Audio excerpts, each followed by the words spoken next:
بسم اللہ الرحمن الرحیم الحمد للہ رب العالمین والصلاة والسلام علی سید الرسل و خاتم الانبیاء والمرسلین وعلی آلہ و اصحابہ اجمعین۔ حضرات ذی وقار طلبہ کرام، اساتذہ کرام، میرے لیے یہ بہت ہی مبارک اور قیمتی گھڑیاں ہیں کہ میں اس وقت دین سے منسوب اور دینی علوم سے منسوب اور اللہ جل جلالہ و عز و جل کی نسبت سے منسوب شخصیات کے درمیان بیٹھا ہوں۔ حق تعالیٰ یہ ہمارا بیٹھنا اپنی پاک بارگاہ میں مقبول و منظور فرمائے۔ ہمارے حضرت مولانا نے بتایا کہ ہم سبق ہیں، اور یہاں جو میں بھی حاضر ہوا ہوں کوئی تصنع کی اور بناوٹ کی بات نہیں ہے۔ اصل میری حاضری اس دورے کے طلباء کی زیارت تھی، اور اس پر ان کا حکم کہ مجھے کچھ کہنے کے لیے فرمایا ہے، تو میں آپ حضرات کے سامنے کیا بات کر سکتا ہوں۔ جو کچھ آپ پڑھنے کے لیے آئے ہیں اس فن کے امام اور اس فن کے بڑے بڑے لوگ آپ کے سامنے اسباق پیش کر رہے ہیں اور آپ کو تعلیمات دے رہے ہیں۔ بنیادی طور پر مسلکاً چونکہ ہم لوگ حضرت سراج الامت امام الائمہ فی الحدیث حضرت سیدنا امام اعظم ابو حنیفہ قدس اللہ تعالی سرہ کے مقلد ہیں اور ان کے نام لیوا ہیں، اور الحمدللہ اس نسبت پر ہمیں فخر بھی ہے۔ کچھ لوگوں کا کہنا یہ ہے کہ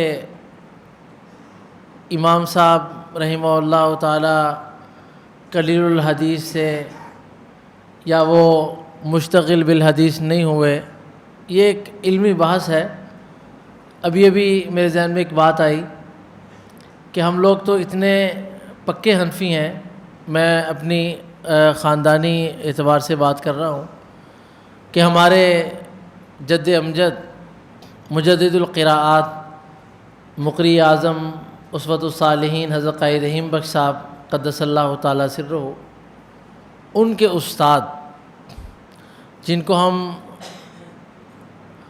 عام گھر میں دادا جان کے نام سے ان کو یاد کرتے ہیں، ہمارے حضرت قاری فتح محمد صاحب پانی پتی قدس اللہ تعالی سرہ، جس وقت وہ مدینہ طیبہ میں مقیم تھے، کیونکہ ان کا انتقال بھی وہاں مدینہ طیبہ میں ہوا اور بقیع شریف کا وہ جز بن گئے، تو ان کو وہاں ان کی علمی خدمات اور ان کے علمی رسوخ کی بنیاد پر شاہ فیصل مرحوم نے ایک جگہ بلا کر یہ پیشکش کی کہ ہمارا جی چاہتا ہے کہ آپ کی خدمات کے پیش نظر آپ کو ہم مدینہ منورہ مسجد نبوی کے امام بنا دیں،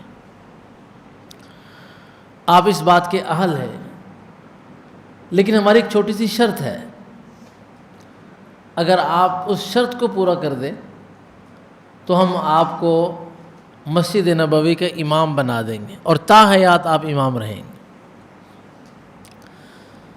تو ہمارے پردادا استاد حضرت قاری فتح محمد صاحب رحمۃ اللہ علیہ نے ان سے کہا کہ اس شرط کے علاوہ اگر کوئی اور شرط ہے تو وہ تو پوری ہو سکتی ہے، مسجد نبوی کی امامت تو قربان کر سکتا ہوں لیکن امام صاحب کا دامن قربان نہیں کر سکتا۔ تو ہمارے دامن میں ایسی چیز اللہ نے رکھی ہے. میں نے اپنے شیخ و استاد حضرت مولانا عبد المجید صاحب قدس اللہ تعالیٰ سرہ کو بارہا دیکھا کہ جب وہ حضرت سیدنا امام اعظم ابو حنیفہ قدس اللہ تعالیٰ سرہ کا تذکرہ فرمایا کرتے تھے، ایک خاص کیفیت ان کے چہرے پر آ جاتی، آنکھوں میں آنسو آ جاتے تھے ان کے، کہ اللہ تبارک و تعالیٰ نے ان کو ایک خاص مقام عطا فرمایا. امام صاحب کی تحدیث پر جو کچھ کہنے والے لوگ ہیں ان پر بڑی حیرانگی ہوتی ہے. آپ لوگ جانتے ہیں کہ جو جرح و تعدیل کا فن ہے اس میں ایک اصول یہ بھی ہے کہ جب کسی شخص پر جرح ہو اور اس کی تعدیل بھی ہو تو جرح کو عام طور پر اس کا اعتبار نہیں کیا جاتا، اس کی تعدیل کا اعتبار کیا جاتا ہے. لیکن افسوس کی بات یہ ہے کہ لوگوں نے امام صاحب کی جب باری آئی تو اس اصول کو پہچانا ہی نہیں، اس کو پہچاننے سے انکار کر دی. حالانکہ امام صاحب کے مقام کو اگر دیکھا جائے تو امام کا مقام جس فن میں بھی، مجھے بھی ابھی ایک الفہرست ابن ندیم کی ایک بات یاد آ گئی ہے کہ جس زمانے میں الفہرست کا مطالعہ کر رہا تھا تو ایک جملہ اس نے امام صاحب کے حالات میں لکھا ہے. وہ عبارت لکھتے لکھتے کہتے ہیں کہ شرقاً غرباً شمالاً جنوباً جتنے بھی علوم ہیں دونہ ابو حنیفہ، کہ ان کو ابو حنیفہ نے مدون کیا ہے. اب ابن ندیم کو کیا کہیں، کیا کہہ سکتے ہیں اس کو؟ اور چلیں جی آپ کہہ سکتے ہیں کہ ابن ندیم تو وراق ہے، ابن ندیم تو تاریخ دان ہے، چلیں یوں بھی کہا جا سکتا ہے کہ نقال ہے. تو پھر کیا کریں گے ان ائمہ کا کہ جن ائمہ کے بغیر تاریخ حدیث کے ابواب مکمل نہیں ہوتے، اور کیا کریں گے ان ائمہ کی اسانید کا کہ ان کے بغیر ان ائمہ کی اسانید ہی نہیں چل سکتی، اور وہ امام صاحب کے شاگرد ہیں. آپ جانتے ہیں اور آپ نے سنا ہوگا کہ حضرت امام بخاری قدس اللہ تعالیٰ سرہ کتنے بڑے امام ہیں، ان کے فن حدیث کے سامنے ہم نے اپنا سر جھکا دیا ہے اور ہم نے ان کی صحیح کے لیے اپنے دل کی عقیدت کا دروازہ کھول لیا ہے.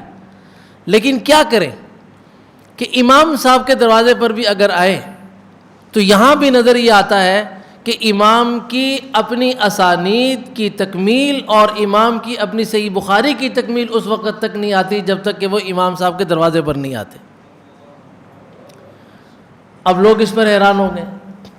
ابھی پچھلے دنوں میں ایک کتاب کا مطالعہ کر رہا تھا اور وہ ہمارے کچھ دوسرے دوستوں نے لکھی ہے امام بخاری کے حالات پر.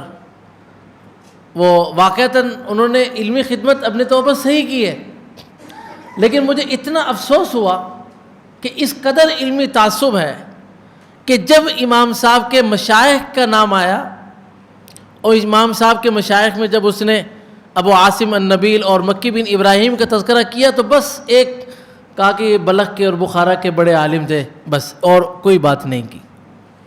لیکن حال یہ ہے کہ امام بخاری رحمۃ اللہ علیہ نے جو فرمایا کہ مجھے 6 لاکھ حدیثیں آتی ہیں اور ان میں سے 2 لاکھ حدیثیں صحیح ہیں، اور 2 لاکھ احادیث میں سے امام نے اپنی صحیح کے لیے جو منتخب کی ہیں وہ 9082 ہیں. ان 9082 احادیث کو کل امام کے 1082 مشائخ ہیں. ان 1082 میں سے انہوں نے 290 مشائخ کا انتخاب کیا ہے صحیح بخاری میں اسانید لانے کے لیے، احادیث لانے کے لیے.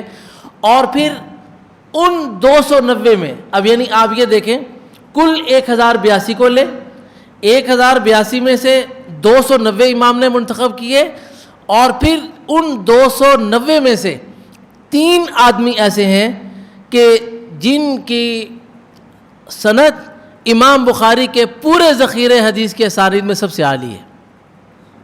ان میں ایک مکی بن ابراہیم ہے، دوسرے ابو عاصم النبیل ہیں۔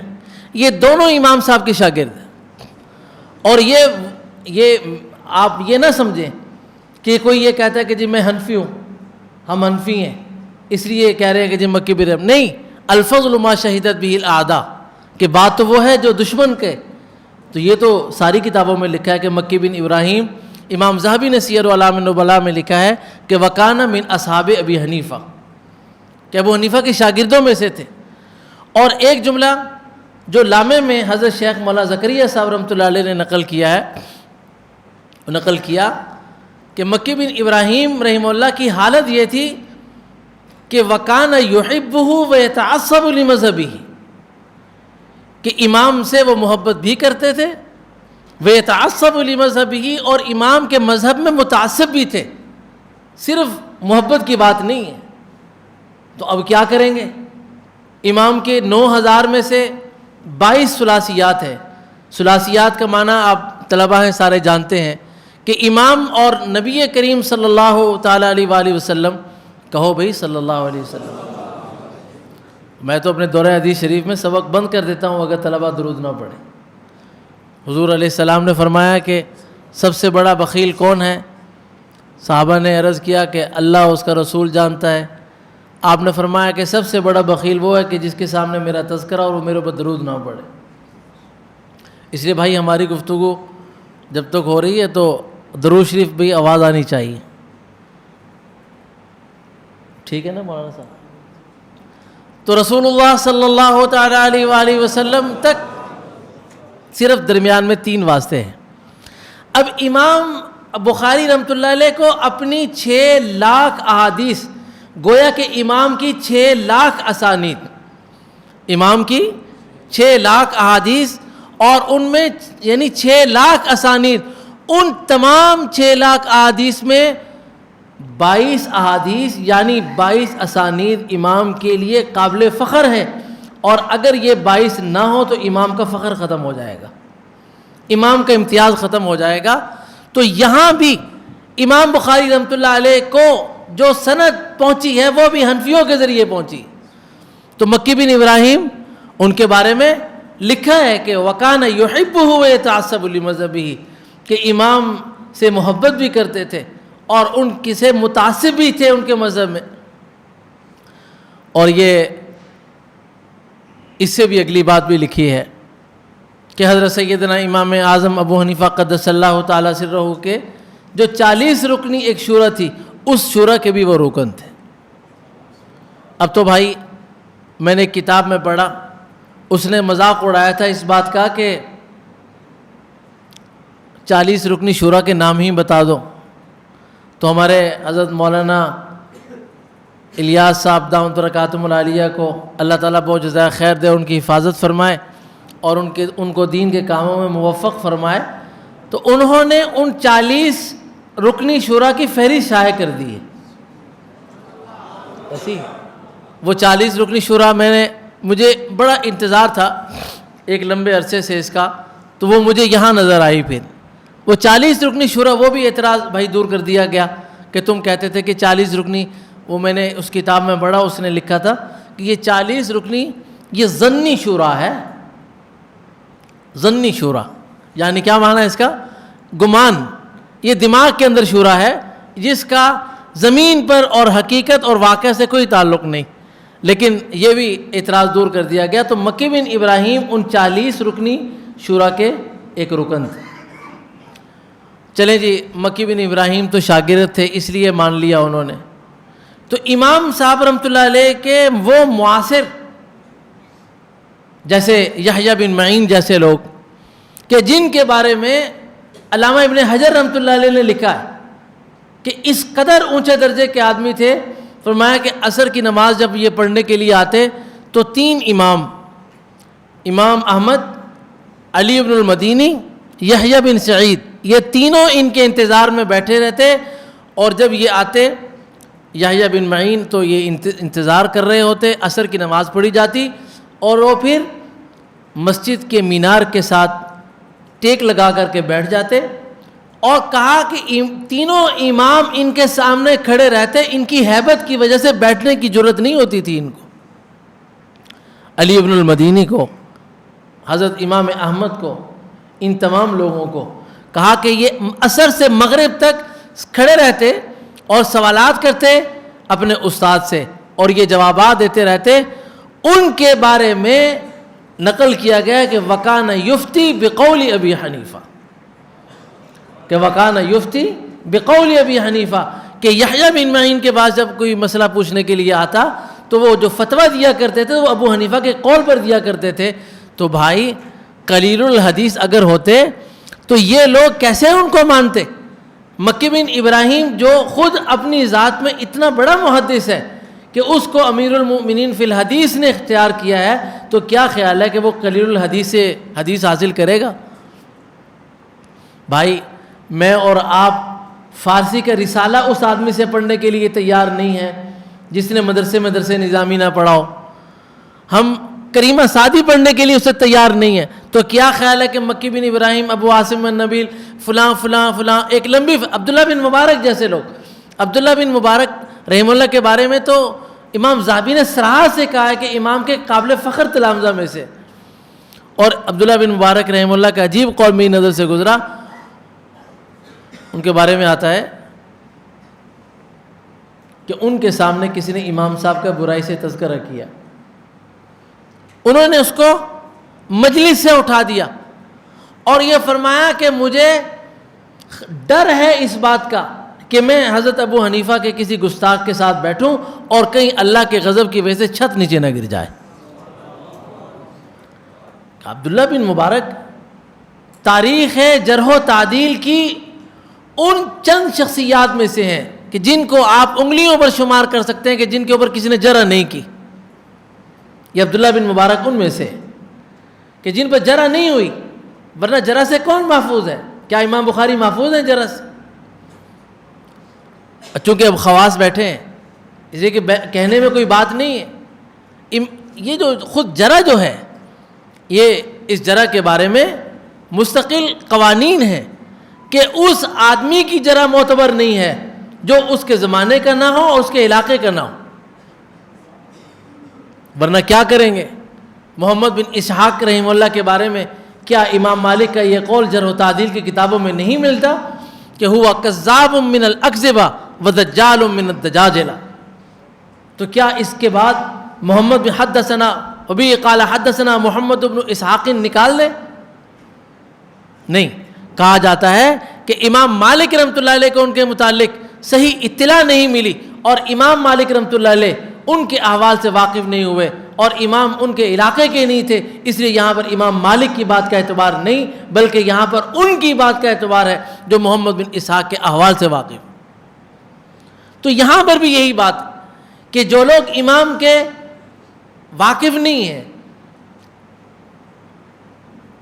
مجھے یہاں پر ابھی ایک جملہ یاد آ گیا الخیرات الحسان کا، الخیرات الحسان میں ایک جملہ نقل کیا ہے انہوں نے، اور جملہ نقل کر کے انہوں نے یہ فرمایا کہ میری اپنی زندگی میں کثرت مطالعہ اور کثرت معلومات کے بعد میں اس نتیجے پر پہنچا ہوں کہ امام صاحب کا جو مخالف ہے وہ دو حال سے خالی نہیں، یا تو وہ ان کے احوال سے ناواقف ہے یا وہ امام صاحب کا دشمن ہے، اس کو عداوت ہے امام سے، اس کے علاوہ کوئی اور بات نہیں امام کے احوال سے۔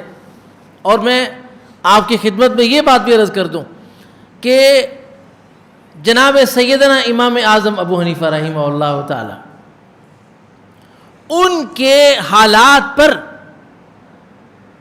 جو کتب لکھی گئیں اور وہ کتب مشہور ہوئیں، عجیب بات یہ ہے کہ ان میں سے ایک بھی حنفی نہیں ہے، ایک بھی حنفی نہیں ہے۔ کیا جلال الدین السیوطی حنفی ہے؟ کیا ابن حجر ہیثمی کیا حنفی ہیں؟ کیا صاحب عقود الجمان یہ حنفی ہیں؟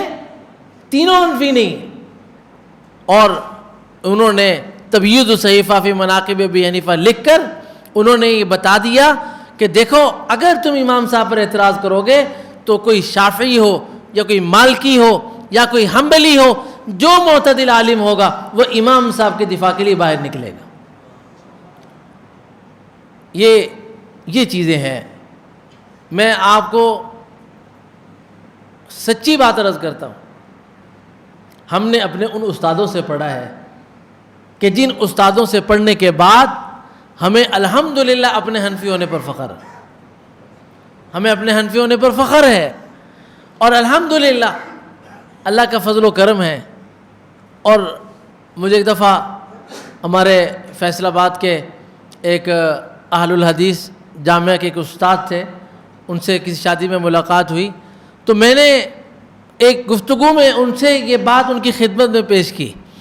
میں نے ان سے کہا کہ حضرت آپ نے یہ حدیث پڑھی ہے کہ میری امت ضلالت پر متفق نہیں ہو سکتی، میری امت ضلالت پر متفق نہیں ہوتی، لیکن اگر آپ اس وقت میں انصاف کے ساتھ دیکھیں، پوری دنیا میں مسلمانوں کا سب سے بڑا طبقہ امام ابو حنیفہ کے مطابق نماز پڑھتا ہے، کیا ان کی نماز نہیں ہوتی؟ کیا یہ مسلمان نہیں ہیں؟ کیا کہیں گے آپ ہندوستان کے مسلمانوں کو؟ کیا کہیں گے آپ پاکستان کے مسلمانوں کو؟ کیا کہیں گے آپ بنگلہ دیش کے مسلمانوں کو؟ آپ کیا کہیں گے؟ مسلمانوں کا اتنا بڑا طبقہ امام صاحب کے دور سے آج تک، اور آج سے لے کر امام مہدی کے ظہور تک، امام ابو حنیفہ رحمہ اللہ کے مسلک کے مطابق نماز پڑھ رہا ہے۔ اور میں یہ بات بھی عرض کرتا ہوں کہ اگر امام صاحب رحمۃ اللہ علیہ کے مسلک میں کسی قسم کی کمی اور کوتاہی ہوتی، امام کا علم حدیث میں مقام کم ہوتا، تو حضرت انور شاہ کشمیری، حضرت گنگوہی رحمۃ اللہ علیہ، حضرت نانوتوی رحمۃ اللہ علیہ، اور حضرت شیخ الحدیث مولانا زکریا جیسے لوگ، شیخ الہند مولانا محمود الحسن دیوبندی جیسے لوگ کبھی امام صاحب کی تقلید نہ کرتے، کہ جن کا مقام یہ ہے کہ بخاری شریف کا سبق ہو رہا تھا تو امام العصر خاتم المحدثین حضرت سید محمد انور شاہ صاحب کشمیری رحمۃ اللہ علیہ سے کسی نے کہا کہ حضرت امام بخاری رحمۃ اللہ علیہ کو تو 6 لاکھ حدیثیں یاد تھیں، آپ کو کتنی یاد ہے؟ آپ کو کتنی یاد ہے؟ تو کہتے حضرت نے سر جھکا لیا، آنکھوں میں آنسو آ گئے، فرمایا کہ اس عبد الفقیر کو بھی الحمدللہ 6 لاکھ حدیثیں یاد ہیں۔ اور یہ بات ریکارڈ پر موجود ہے، اور ہمارے کتابوں میں لکھا ہوا ہے کہ جج نے پوچھا تھا کہ حضرت، جب علامہ نے رحمہ اللہ نے حوالہ پیش کیا کہ یہ کتاب رات آپ دیکھ کر آئے، کہا نہیں، آج سے 22 سال پہلے نظر سے گزری تھی۔ اور یہ میں یہاں پر آپ کو ایک دلچسپی کی ایک بات عرض کر دوں، بڑی دلچسپی کی بات ہے، مجھے تو یہ سنانے میں بہت لطف آتا ہے، اور اسی کے ضمن میں بھائی ایک بات یہ بھی عرض کروں کہ شاہ صاحب کو بھی جو کچھ ملا وہ حضرت شیخ الہند رحمہ اللہ کے جوتوں کی برکت سے نصیب ہوا۔ میں کہا کرتا ہوں، اپنے طلبہ عزیز سے عرض کیا کرتا ہوں کہ اساتذہ کا ادب اختیار کرو۔ حضرت سید محمد انور شاہ رحمۃ اللہ علیہ جب دورہ حدیث شریف سے فارغ ہو کر اپنے علاقے کشمیر میں چلے گئے تو وہاں سوچا کہ احوال بہت زیادہ خراب ہیں اور بدعت کا وہاں پر بہت پرچار ہے، تو میں اپنے علاقے میں کام کروں۔ تو حضرت شیخ الہند رحمۃ اللہ علیہ کا سال کے درمیان خط پہنچا حضرت کو کہ آپ جہاں ہیں واپس آ جائیں۔ جب خط حضرت کو ملا تو اپنے والد صاحب سے بات کی تو دیوبند واپس آ گئے۔ تو شاہ صاحب رحمۃ اللہ علیہ کو آتے ہی جو اسباق دیے گئے ان میں ہدایت تھی، اس میں صحیح مسلم تھی، اور ابھی یعنی آپ اندازہ کریں کہ جس استاد سے پڑھ کر وہ نکلے ہیں اسی استاد سے کتاب لے کر ان کو دی جا رہی۔ کہتے ہیں کہ جب ہدایت ان کو دی گئی، اب یہ چونکہ بات سے بات نکل رہی ہے، میں مولانا سے راستے میں کہہ رہا تھا کہ میں کیا بات کروں گا تو میرے ذہن میں کچھ نہیں ہے، لیکن آپ نیک لوگوں کی برکت سے معلومات کھل کر اب سامنے آنی شروع ہو گئی۔ بھائی اب تو ہر آدمی 6 مہینے لگانے کے بعد مفتی بن جاتا ہے، سال کے بعد مفتی بن جاتا ہے. مفتیوں کی مشین لگ گئی ہے کہ بس 1 سال میں داخل ہو, 1 سال میں ڈالو, اگلے سال سے نکلو, مفتی بن گیا.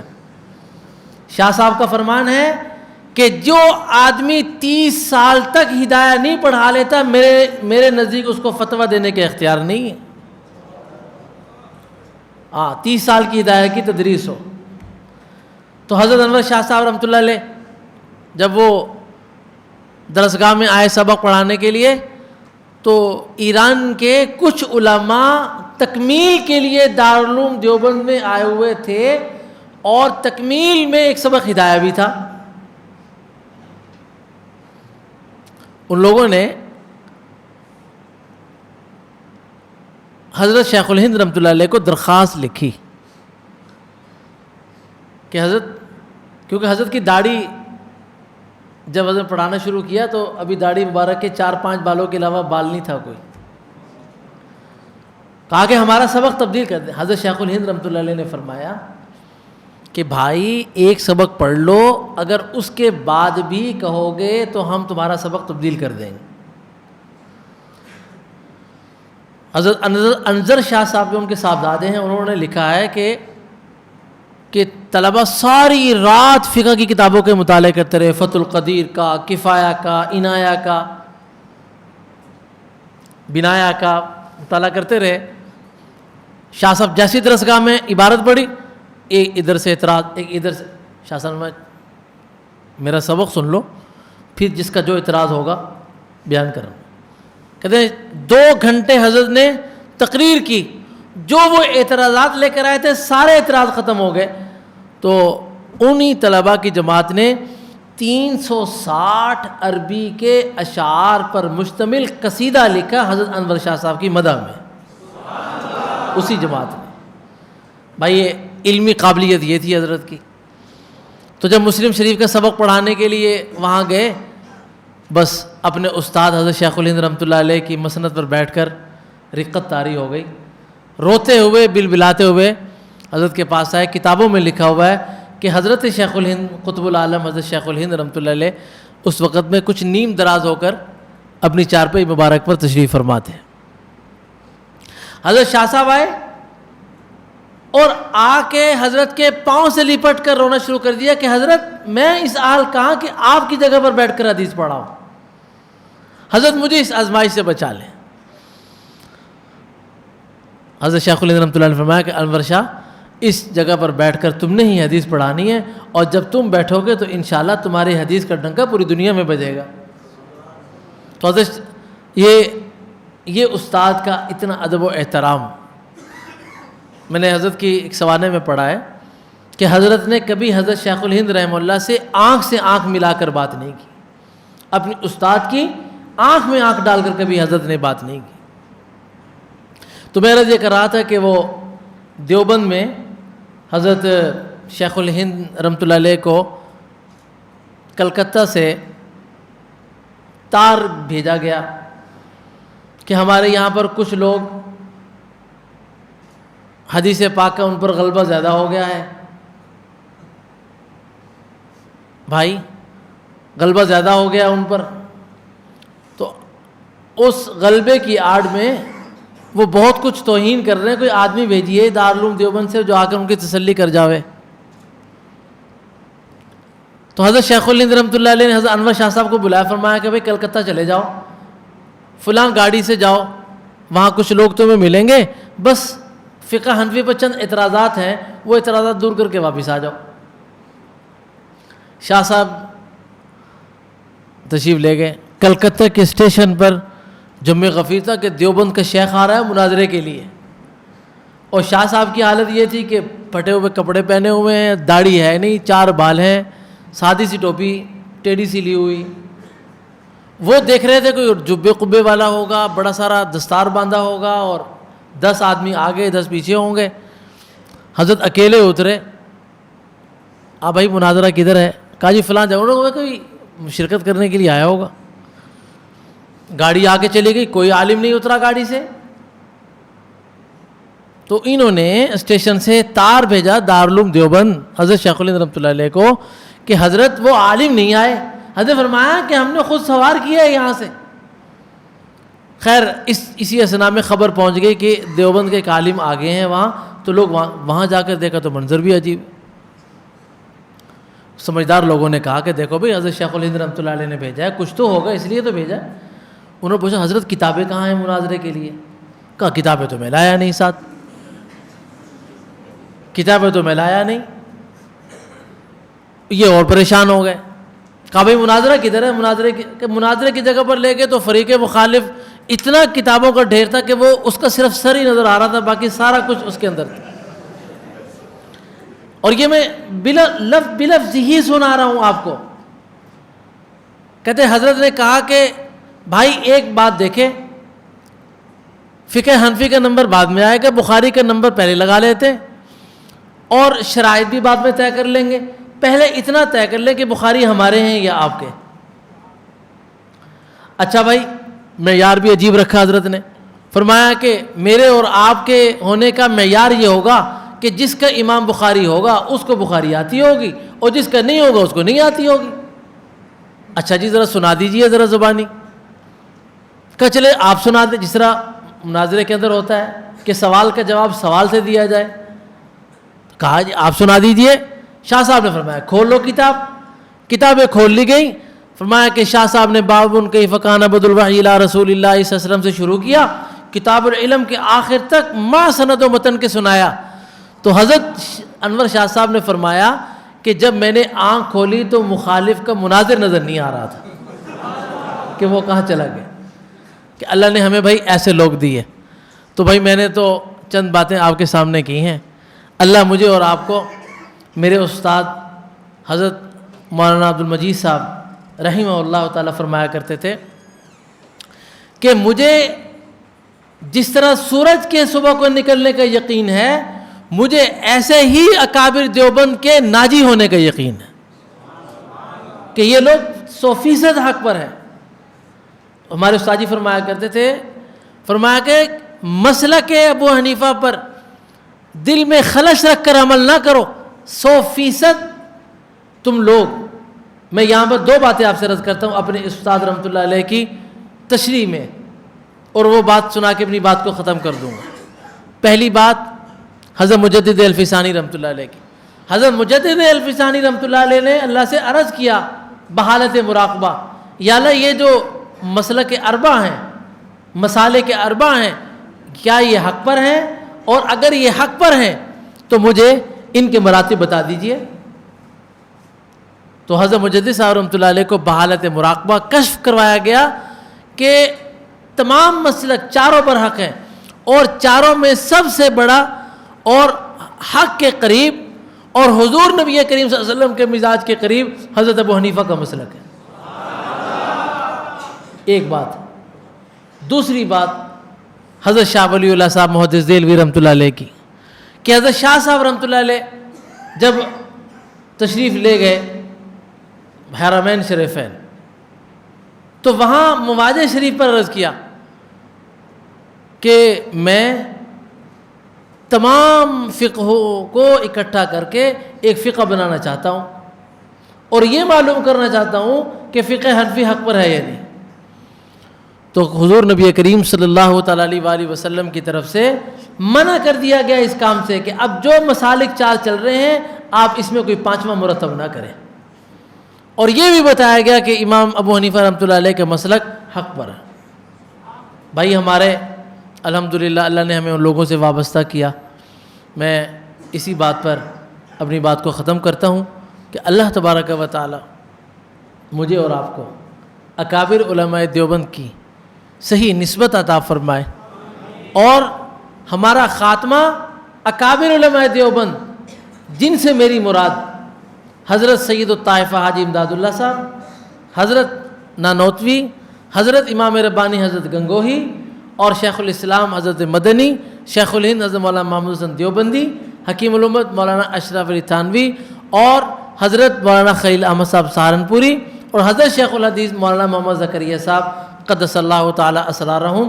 ان کے ہم مسلک پر ہے اور انہی کے مسلک پر بھائی مرنا چاہتے ہیں, اور انہی کے ساتھ بھائی ہم جنت میں جانا چاہتے ہیں. اللہ مجھے اور آپ کو